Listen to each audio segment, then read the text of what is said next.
Moderator, Piyali Chatterjee, Senior Vice President, CX UX Practice Lead, Hansa Research, moderating this session. Can we please have you on stage?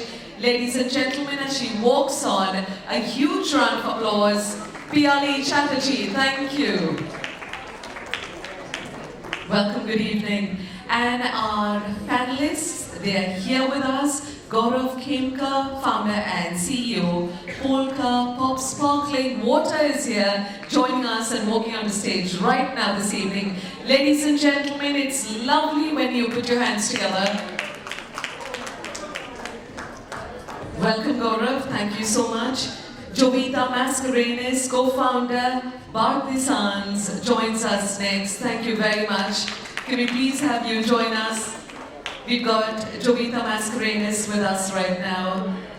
Palash Agrawal, Director, Vedas Exports Private Limited is here as well, ladies and gentlemen. Everyone, even at the back of the house, put your hands together, it's nice. Amrita, Vaswani, founder and CEO, Bdiapers is up next. Yash, Kotak, co-founder, BOHECO is with us this evening. Jash, Shah, co-founder and CEO, Whey, and Vaibhav, Raghuwanshi, founder and CEO, Himalayan Organics is our final panelist. Getting mic'd up right now, all our panelists, ladies and gentlemen. At the onset, let's give us some love, show them some love, make the noise.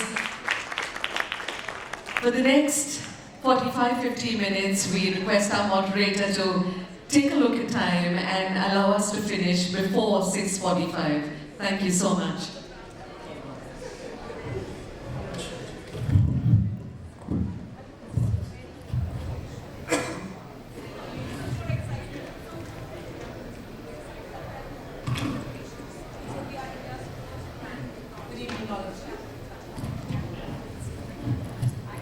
Good evening, all of you. It's always interesting to have the last session, because even if she gives us the time, we can extend it by another 5 minutes. I'm really excited to kind of moderate this session, and more so because I have a panel of very, very enthusiastic and exciting team across a variety of categories, starting from diapers to healthcare, to decor, to beverage and whatnot. So we will discover a lot of things while we have this session, and it's going to be a very, very informative session with the team out here. Now, let me introduce the topic that we are going to take care of today. And with pandemic, a lot has changed with the consumer behavior. With almost 80% of PIN codes being available for home delivery, we see that there has been an enviable growth for D2C sector.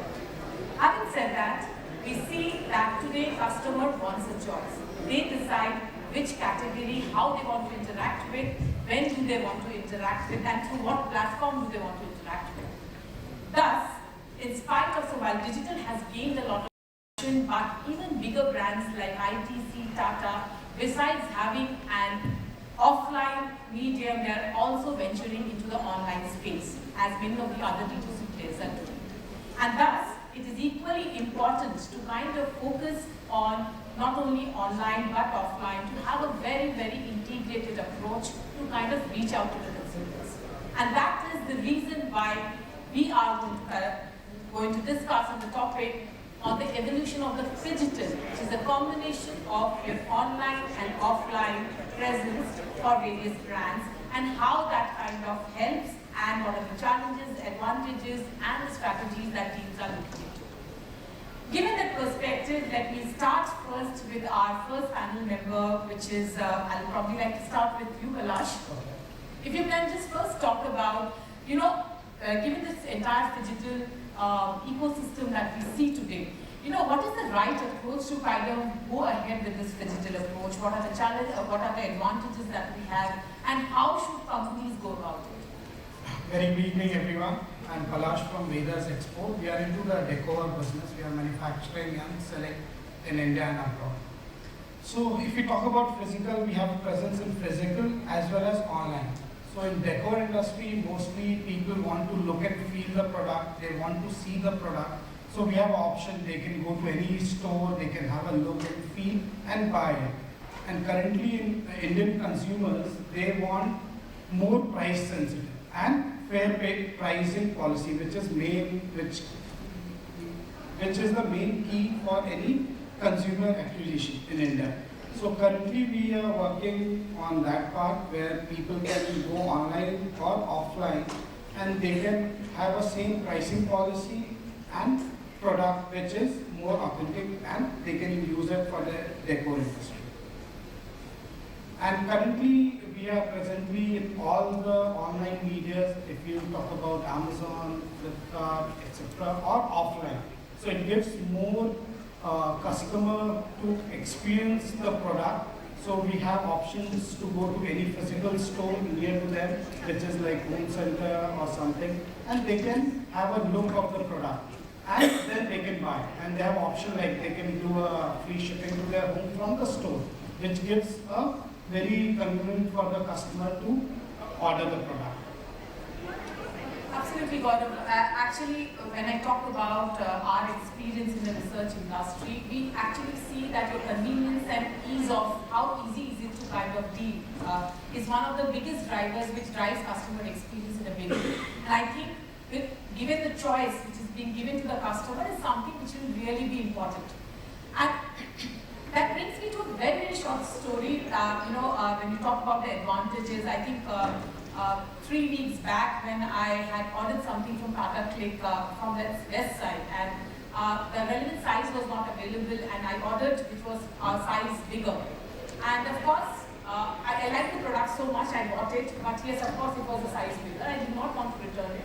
I could actually go back to the store, get it fitted to my size, and that was the advantage that I had, where I got the right merchandise but had the right size as well. I got it customizable in the store.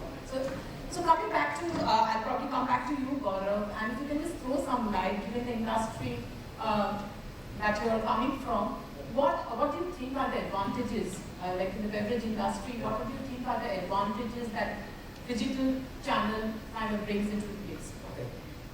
So just to give everybody context, my name is Gaurav and I'm the founder of Polka. We're basically building the clean beverage shelf in India, and the product that we have today is kind of India's first homegrown flavored sparkling water. Very easily put, it's unsweetened flavored soda, which is zero sugar, zero sweetener, 0 calories, 0 preservatives. It's kind of a replacement to all your unhealthy sweetened drinks in that sense. I think for us, Phygital, and I would say maybe leaning a little bit more towards physical, is very important for 2 reasons. I think initially I was of the opinion that online is great, it's it's really sexy, it gives you access to the entire world with the click of a button.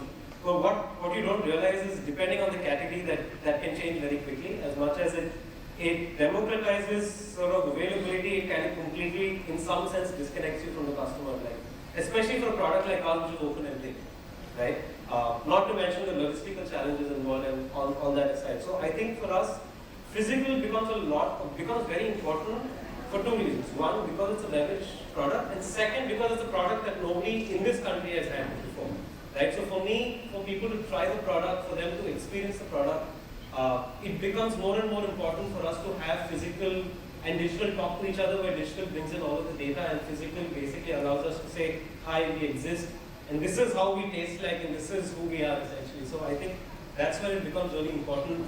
From a category perspective, I think any food and beverage in that sense is a very immediate sensory experience. So I think physical is very, very important, and I think it's going to become more and more important as we start building the brand and building the beverage. For sure.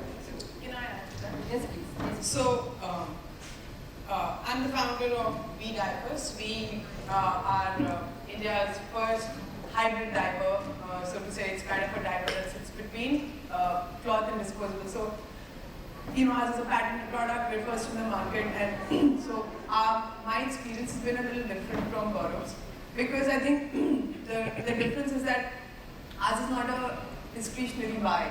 Ours is a very need-based product. So a mother won't just go to a shop and say, okay, let me see, I'll buy this wrapper right out. She knows what she wants. So Phygital in that sense is important, because the whole digital part got me closer to the customer. But because we were sort of building a new product within the category, that it helped us.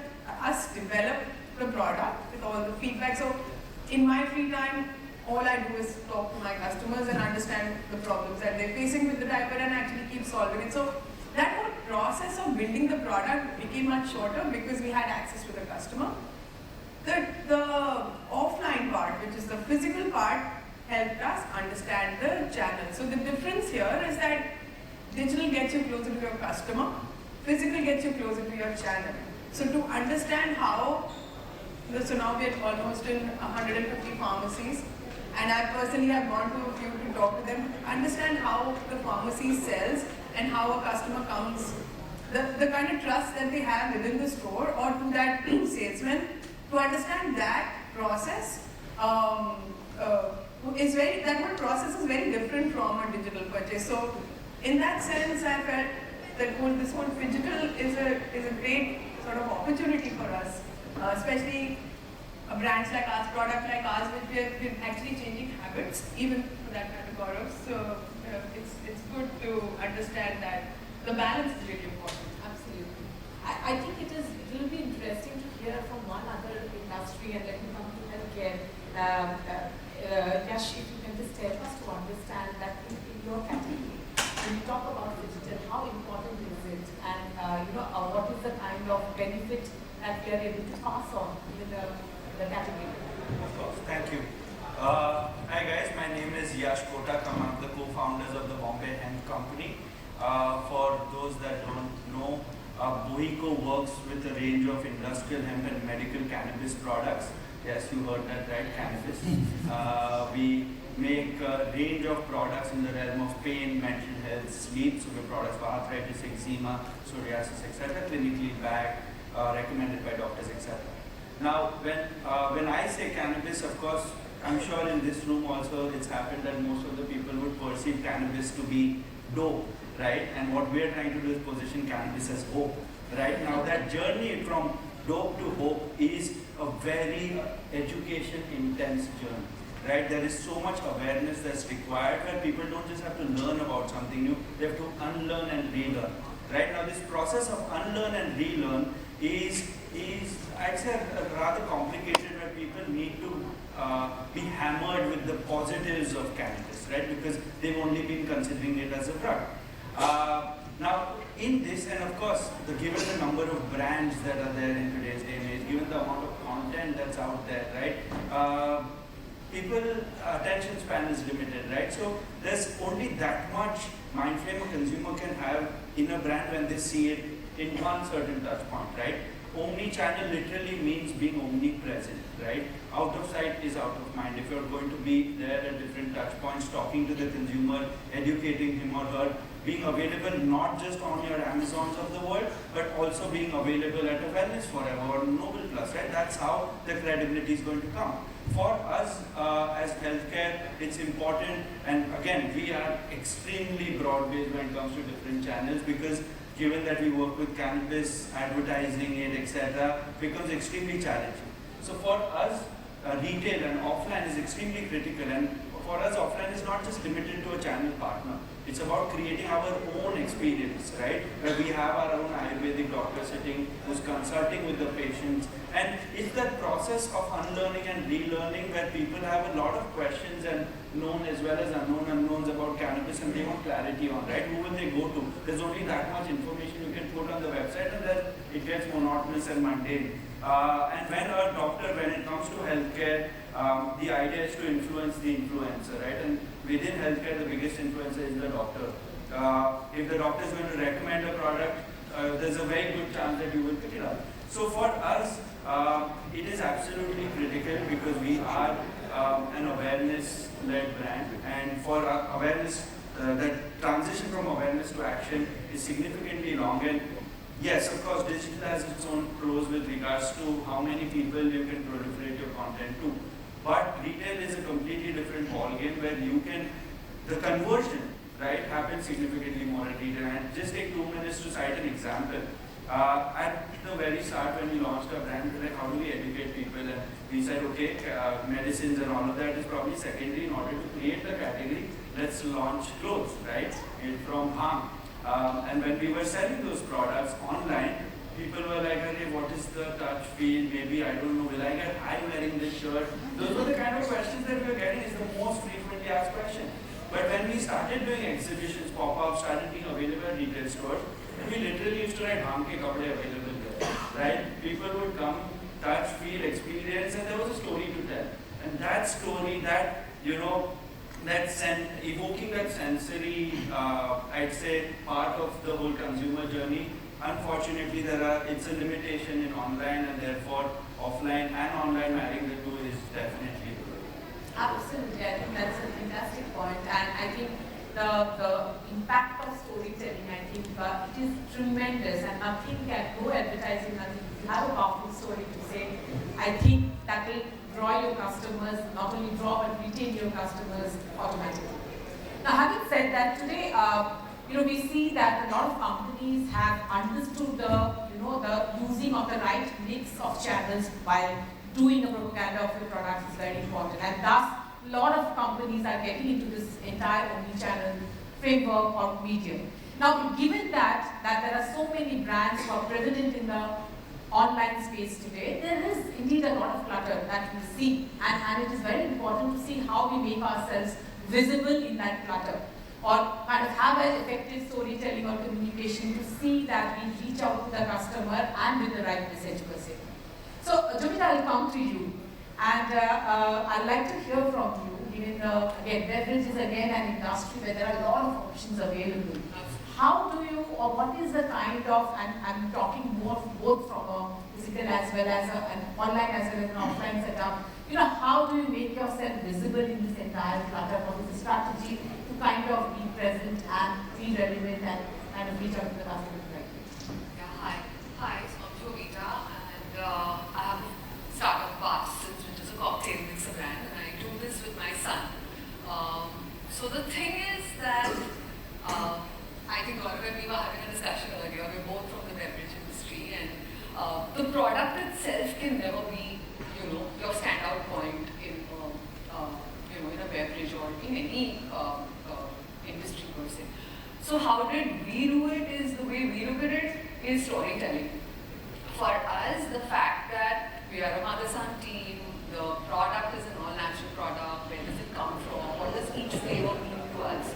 I think people never ever buy a product, they always buy a story, and for us that means a lot, and that's been our way of telling people that, hey, listen, we exist, that is our standout point. I think that is the way to go when it comes to being able to stand out. Absolutely, and what we have always seen is that when you are, today when we are talking about storytelling itself, there are certain brands whose powerful storytelling have actually stayed there. It's the story which has stayed back rather than the brand and so on, and people go by the story rather than the actual brand communication. But every film or every, it has a villain, right? So at every action there are, while there are certain pros, but there has to be certain challenges to get it implemented. The entire getting online and offline to be seamlessly integrated is not an easy task. And brands face immense amount of challenge to get this implemented. So it's interesting to understand, I will probably come to, let me come back to you, and let's understand, Vaibhav, from you, that, what are when we talk about this entire Phygital ecosystem, what are the kind of challenges that brands are facing today to integrate them together, give a more seamless experience, more integrated experience to the customers. Yes. So, my name is Raghuwanshi, and I'm the founder of Himalayan Organics. We are a 100% plant-based healthcare supplement brand, and we have bootstrapped our brand to 100 crores of revenue, with more than 40% of customer repeat rates and more than 20 lakh customers. So now, so my story began around 17 years back when my father was diagnosed with coronary artery disease. So that's the formation of plaque in the arteries of the heart. And 1 out of every 3 person in India is going to die due to coronary artery disease. So that's the reality. And in past 17 years, there were many instances when my father had to go through various surgeries just to get that problem sorted out. So that is where my Himalayan Organics brand began. Because the problem was not with his heart or his cholesterol level. The problem was with his calcium.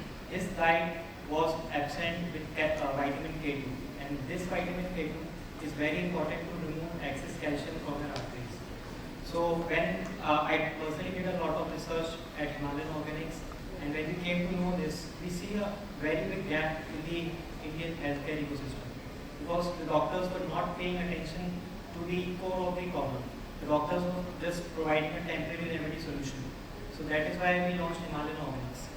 Now, coming to your questions, in our journey of past 5 years, we have faced many challenges. So I would like to tell a few which are very crucial and which are missing in this conversation till the morning. One is the marketing spend. The marketing spend is going 3 times, as we all know. In past 2 years, our 10 rupees CPC have been to 30 rupees, 35 rupees, 40 rupees. One of the major reasons was the Google and Facebook, the cost of social media marketing is rising. So when we came to this aspect, past 2 months back, we reduced our Google marketing budgets by 50%. And to our surprise, I would like to tell all of you that our website sales didn't even went down 1 rupee. So the thing was, Google was grouping all the D2C brands because they are just showing your organic traffic that it is derived from their paid marketing channels. And the same goes with the Facebook also. You will see a 4x, 5x ROI on the Facebook part, but that is not the truth because these big corporate companies are grouping you of crores of rupees by this way. And we have learned it the hard way. So that was one of the challenge.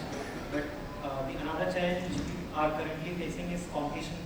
As the competition is rising, it is easy to get all your products manufactured with third parties, but you can't beat the service part. So at Himalayan Organics, what we are doing is we are providing 30-day return policy and a very good customer service experience. If a person is not benefiting from our products or he is not satisfied with our service, we are giving 100% money back guarantee on that. So in the same way, we have also introduced the same policy in the offline channels also to our offline pharmacies, doctors and partners. If our product is not, if the customer is not satisfied with our product, we are providing 100% money back guarantee. So that is how we are trying to beat the competition, and I can proudly say that only 0.01% of the consumers at Himalayan Organics have opted for that policy.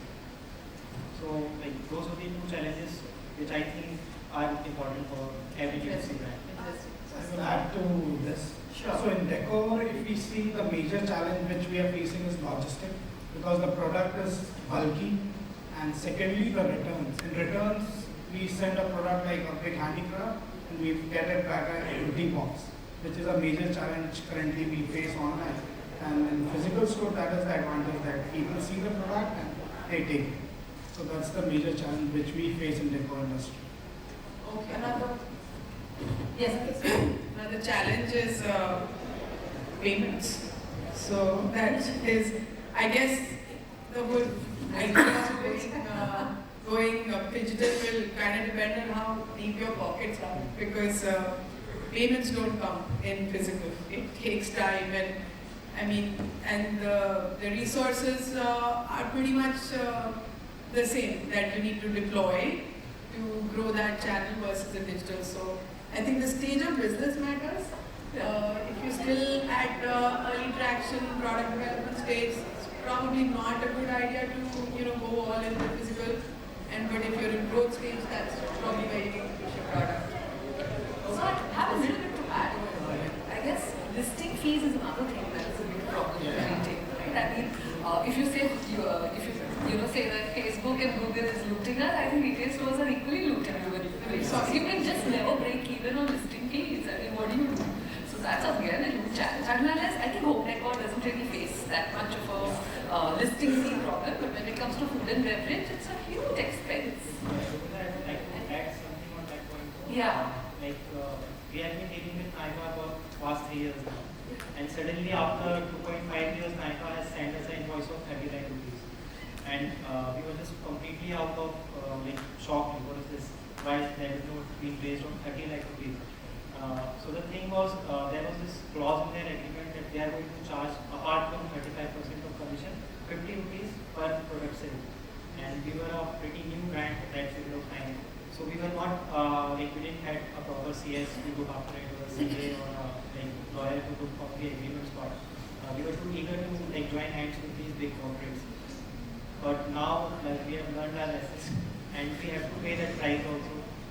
Because now we are paying like 50-55% of our sales price to Mango. So like, that's not a viable way to do this. Absolutely. So there's Amazon, right? You lose 50%. You lose there. Yeah. Even with Amazon, you lose a huge chunk. Yeah. Amazon is just 25% to 30%. But FBA.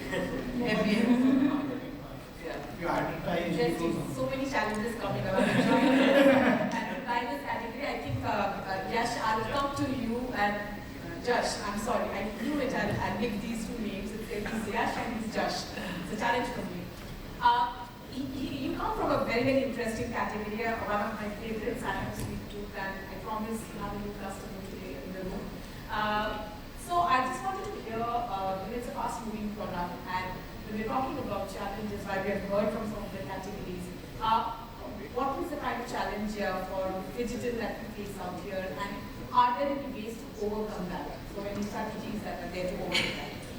Sure. Good evening, everyone, and thanks for having me here. I'm one of the founders at Getaway. We're a new-age D2C healthy ice cream brand. We started off with ice cream, now we're getting into desserts. Biggest challenge that we faced going phygital, because we are in the process of launching 10 new physical parlors, ice cream parlors. Up until now, we were only operating via cloud kitchens or quick commerce partners, where our brand was only seen online. For a brand like us, the biggest challenge was how do you serve the same product to the customer? Because when it's in a packaged stuff, you feel, oh, this has a 6-month shelf life, it must be made a month back. I don't want to have this. If you're in a parlor, you want to have something which is scoopable, which is fresh, right? So for us, it was a very, very big change that we had to adapt to. We had to learn the idea of having a QSR business built in a dessert way for going physical, while keeping our online business intact, right? So not just product, but I think from what others also said, when you to explore Phygital, you have to go offline, you have to go to GT, MT, retail, not just partners as a business. It's all about money here. I feel if you raise money or if you come from a background where you have money, I think one of those challenges are easily solvable. In terms of going offline into retail, we know there are 6,000 stores which have freezers, pan-India, which are category A stores. If you want to get into that, we need a 20 crore supply of ice cream a month just to cater to these stores. And we don't know if the product is going to survive, if it's going to sell, there are going to be returns. So I feel for us, what's worked is we've taken baby steps. It's been 3.5 years. We are on the way to sort of become a 100 crore revenue brand by May or June this year. And with all these challenges, I think it boils down back to what your priority is and where you want to be seen. You can't be seen at the same place all the time. So yeah, I think that's two things. That product has to be changed for an offline approach and control costs. And to add to that, actually, and all of us here are, we're all doing niche products. We're not selling mainstream like a Pampers or a Coca-Cola. So I think that's where we dive back to the story part. The story becomes such an important part of, because you can be present in 6,000 MD, but how much of the Whey ice cream you can sell over a mother dairy? So that's why I beg to differ on that honestly, because if you look at, there are brands in the QSR space. This brand that came across 6 months, 8 months back, which I heard of. It's called 5-Star Chicken. There are 900 outlets, and I haven't even heard of the brand. They're doing 1,000 crore in revenue. You don't have a story, it's just a cheaper KFC. So I think it's more about distribution then. But of course, having that brand story gets you out there. Distribution is a play for sure. But I mean, chicken versus chicken, and like a mother dairy versus a Whey ice cream. There's a change in taste. Sure, again, I feel it's all about distribution. If I can beat Mother Dairy's price point, keep it next to Mother Dairy, I'm sure I'll do this. Yeah, but still, Jash, would people know that your ice cream is different from Mother Dairy ice cream? You're different. Yeah. Sure. It doesn't matter. If the price point is competitive, it doesn't matter. Yeah. So So, that's So all. offline is a different volume, like I said. Yeah. It's all about the money. Like people can see a cocktail mixer on the shelf, but if they don't even know what a cocktail mixer is or what, that the fact that that's the problem that it's solving, then there's absolutely no sense in me having it on the shelf unless I use digital to tell people, educate them. That's also where your packaging comes into play, which you already have practiced. Thank you. Learn this again. Please try the product. Packaging. Thank you. So I'll come back to you, Gaurav. When we talk about, today a lot of brands, while acquiring new customer is important, it is even more important to ensure that they come back to you again. So retention of the customer is something which is seen as even more important. So when we talk about this D2C, ecosystem again, what are the strategies or initiatives that can drive customer retention and customer loyalty? And if there is something already being actioned in your organization, you'd like to learn about? I mean, I think I would like to say first off, I don't think we've cracked retention yet. I think there's still a lot of work to be done on retention. And for us, I think it's slightly different because we've kind of scaled down spends on the website. So organically, the folks who are coming in, who are very few, are folks who are repeat customers. So I think for us, the story is a little different. But I think somebody, I don't know if it was this panel or it was our discussion, somebody said top of mind. And if you're top of mind, you'll set, basically. You just need to remind people you exist. So I think from a retention perspective, if your product is fine and if you reach out to the right customer, as long as you're able to remind the customer and not in a way that annoys the crap out of them, but in a way that says, hey, listen, we exist, you kind of liked us before, please come back. I think reminding the customers and reminding them well, I think is very important. And a lot of folks, I think in one of the previous sessions, spoke about community a lot. Right? If you are somebody as a brand who's cracked community, I think retention is not going to be a problem for you because you're part of people's lives in a much larger way than just the product itself. Right? You're in some sense you're aligning with the values that we align with. So I think from a retention perspective, either if you speak the same language, either you remind them or you build that community, I think retention comes in. And I think what you can do is you can then use different tools. Again, I think you come back to all of the basics, right? You use email marketing, you maybe use WhatsApp, right? You maybe just go to a store and give them a few samples. You come back to all those basics to remind them to say, hey, we were there in your life, I hope you remember us, just try us again or have us again. I think it comes back to that. Yeah, have another drink. It comes back to that. My own. Okay. Palash, let me come back to you. And what I wanted to hear from you is that today, when in 2023, with the increased adoption of digital, and we see that it is not only online brands which are spreading offline, but it is equally offline brands which are trying to get online. So it's both ways. And are there any certain categories that we see where this, there will be an increase of this digital ecosystem, or do we see any particular trends that that is going to be more pronounced in the coming years?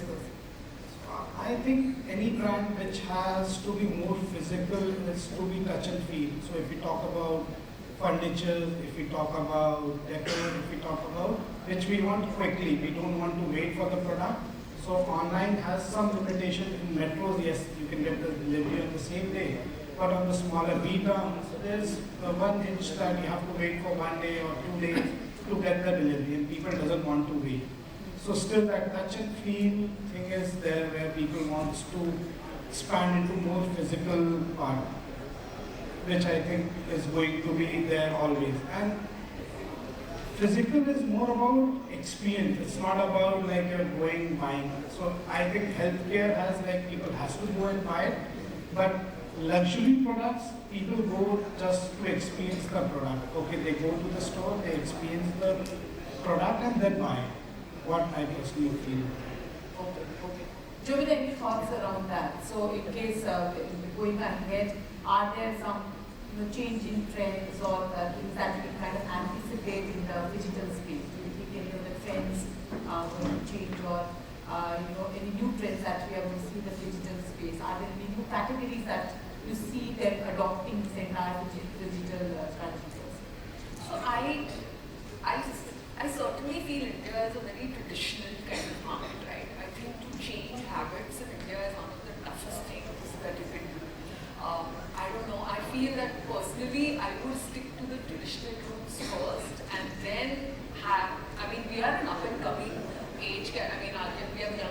population in the world, right? So we know that digital is going to be the larger play, hence D2C, correct? That's the reason we are here. But in terms of trends, I feel as a digital brand, you would want to be more honest. People aren't really interested in seeing, a studio shot, anything about a product. They want more UGC content. They want to hear other people telling them, not you telling them. Sadly, we do a lot of that. I keep telling people, this is what we are. Gaurav sees a lot of me. That's right. Yeah, but they also want to see other people, they want an honest review, they love, images from our kitchen telling them, hey, this product is made like this. I feel just to connect with people in that sense is one of the trends that is up and coming. In terms of physical, I think it's very traditional right now. I don't know if any of you have a different opinion. I'm not so physical right now. We've only just started and I already feel it's a painful process. So obviously. So I'd like to add to that, though.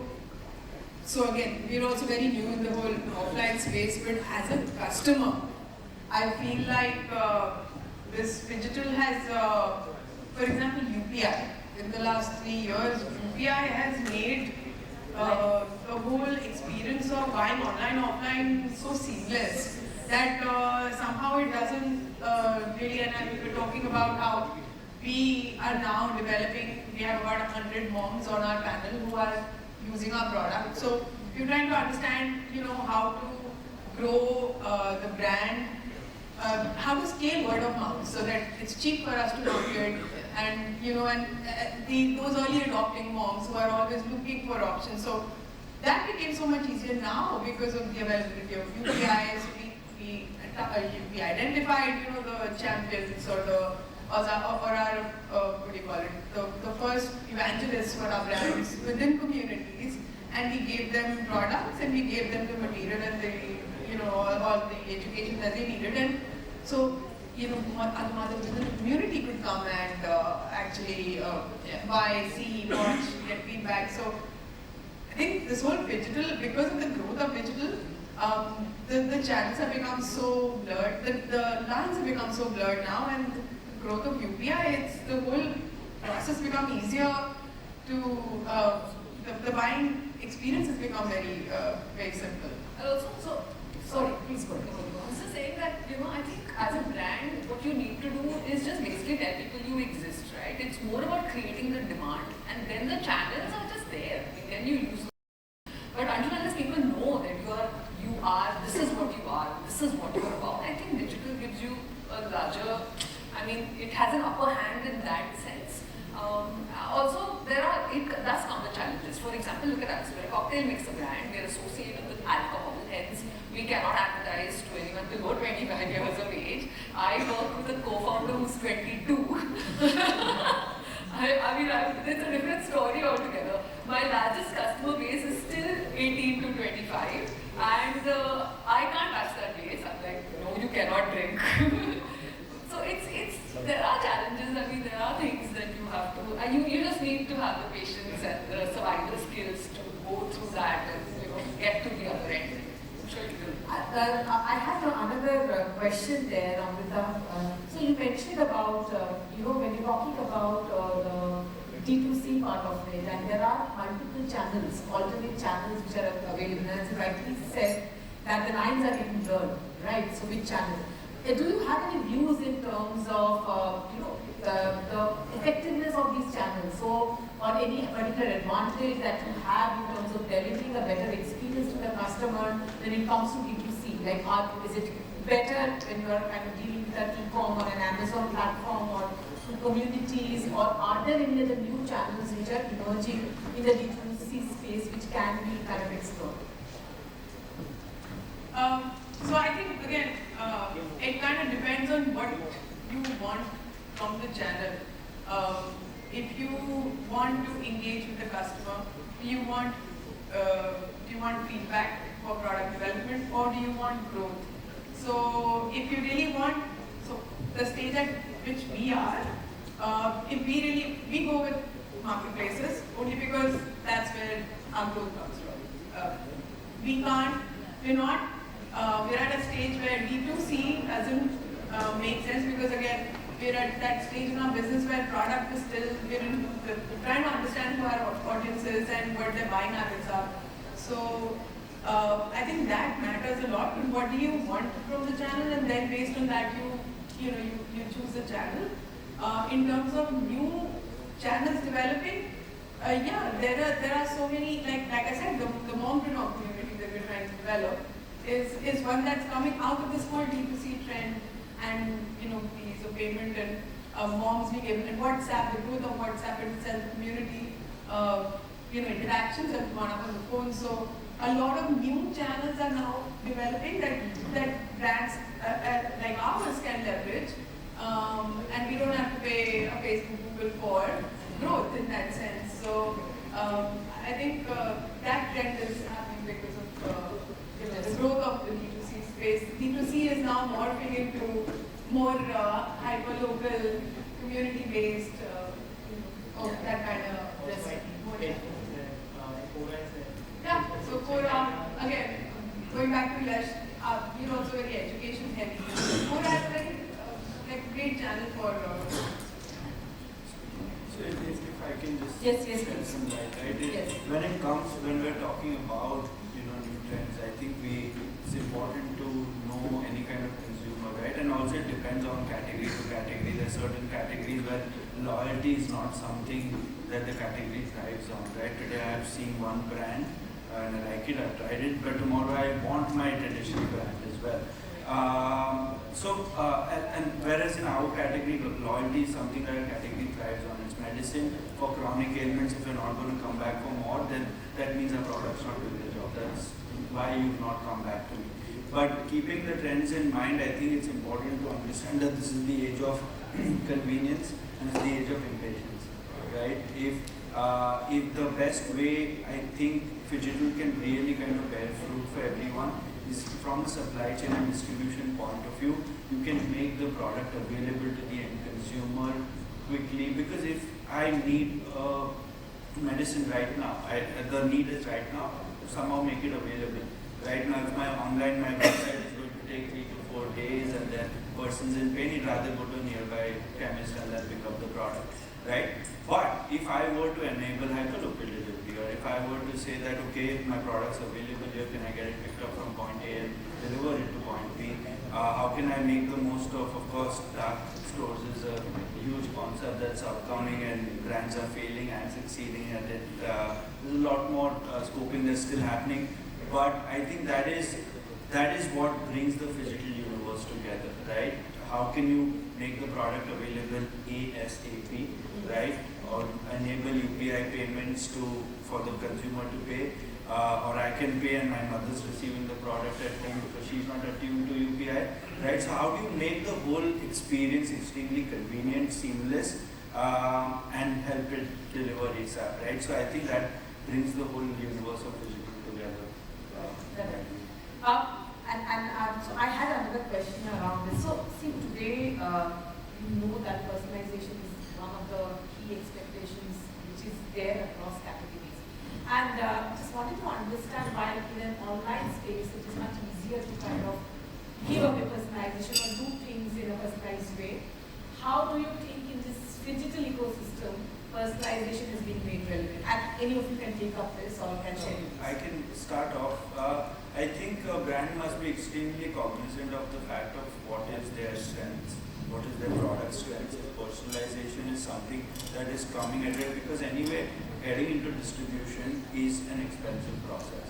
By adding more layers and making it more complicated, there are higher chances of the experience going south rather than going north, right? Though, like you rightly mentioned, online there are ways and tools and apps that have made it so easy for that plugin to come. But offline, and if you want to scale something like that, I think there is always going to be the challenge of personalization from what all you can achieve, because the brand is not there, right, in order to serve you better. Whereas on the website you're coming, I'm understanding, I'm collecting that data and I'm creating that unique experience. So if offline is not giving you that means for personalization, then don't push the needle on that, right? Then understand what are the strengths of that channel and probably play to that rather than trying to create a unique ecosystem, because again, interdependent of how the store is also kind of going to contribute to making that personalization. He or she might not carve out a specialized thing because that takes that kind of occupies his bandwidth, right? So I would say be extremely mindful, and if personalization is not something that offline can really offer, which is a challenge out there, then play to what is available rather than creating that. And also, I think to add to that, you don't need to necessarily have personalization at the product level, right? You can bring in personalization in so many different places. You can bring in at a service level, right? So if you're in, at the end of the day, you just want them to have a good experience with your brand. So if your product is not necessarily that amenable to be personalized, just if at any point they come and interact with you after that, just personalize their experience after that. Absolutely. Actually, our research data actually shows that they expect personalization to be embedded in every part of the customer journey. It is just not the product. Whether servicing, when you're ordering it, when you're placing the, and receiving the product, getting a status update on the product, payments being done. It has to be embedded across the journey and not just basically have it more, how you make it more easy for them through the customer journey. I think that is what differentiates D2C Absolutely. brand and the legacy brand. And like what we have been doing for personalization, we have started our own free dietitian and doctor consultation on our website. So if anyone wants to get more knowledge about the product or the education, how they use the product, we are enhancing that experience to the consumers. So that is the main reason of our repeat customers. I think adding to what everyone said, we give free ice cream on your birthday. So say if you sign up with us, put in your birthday, that day without calling you, we just send an ice cream to your house. It's gone south in a lot of ways, but I think that's customer delight, right? Any smallest personalization. We have to talk later why it's gone south. Because we send a free drink and I'm like, okay. I think D2C has really enabled, helped the whole personalization process a lot, because we give out a free diaper clip with every order that for the newborn and small that goes out, and moms love that. And when we were trying to do that in store, it just wasn't working.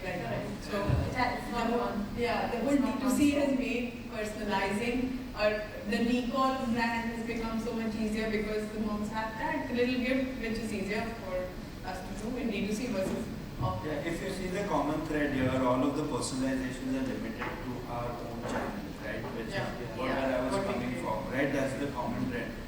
All I'm saying is that when I started off is that if you're working with third party and you're working with stores out there, whatever is in your control, which is limited to product promoters, blah, blah, blah, you can personalize it to only that extent. But then the ultimate journey of the chemist, that's not in my control, right? So on your website, I think the world's our oyster. We can really do whatever we like to kind of create these delightful experiences, but as long as we don't have the same expectation from the channel partners, because that may not be able to. Yeah, understood.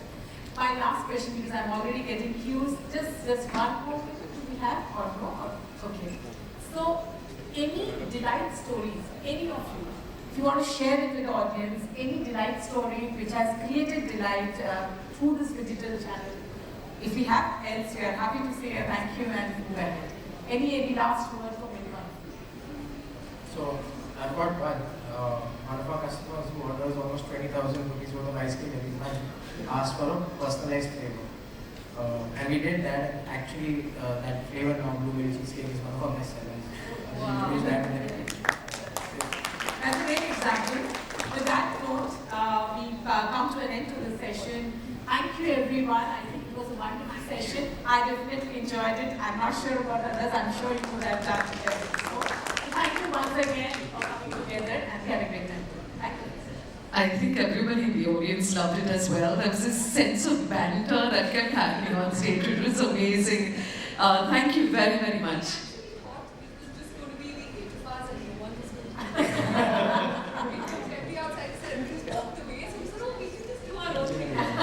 But this was brilliant. Thank you so much. We'd like to capture this moment with a group photograph, if that's okay. If you could step up in front of the tables, that would be lovely.